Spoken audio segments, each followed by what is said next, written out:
திருவாரூர் மாவட்டத்தில் வறட்சி பாதிப்பு குறித்த கணக்கெடுப்பு தொடங்கியுள்ளது.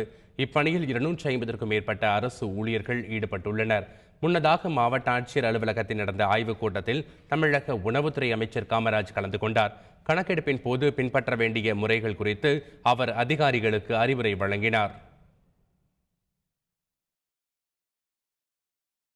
மதுரை மாவட்டம் திருமங்கலம் அருகே வறட்சியால் பாதிக்கப்பட்ட பகுதிகளை அமைச்சர்கள் செல்லூர் ராஜு, உதயகுமார் ஆகியோர் நேரில் பார்வையிட்டனர்.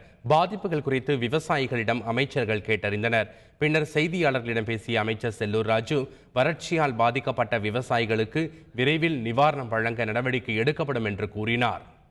முழுமையாக சேதமடைந்தது எவ்வளவு, பாதி அளவுக்கு சேதம் 50% எவ்வளவு சேதமடைந்தது, அதுவும் குறைவாக சேதமடைந்திருக்கா என்பதைத்தான் இப்பொழுது கள ஆய்வு பண்ணி கொண்டிருக்கிறோம்.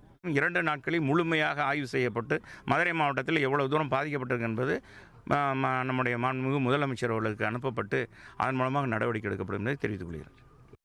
சேலத்தில் வறட்சி பாதிக்கப்பட்ட ஆத்தூர், தலைவாசல், கெங்கவல்லி உள்ளிட்ட பகுதிகளை அமைச்சர் எடப்பாடி பழனிசாமி நேரில் ஆய்வு செய்தார். பின்னர் மாவட்ட ஆட்சியர் மற்றும் அதிகாரிகளுடன் அமைச்சர் எடப்பாடி பழனிசாமி ஆலோசனை நடத்தினார். வறட்சி பாதிக்கப்பட்ட பகுதிகளில் நாளைக்குள் கணக்கெடுப்பு நடத்தி முடிக்க அமைச்சர் உத்தரவிட்டார்.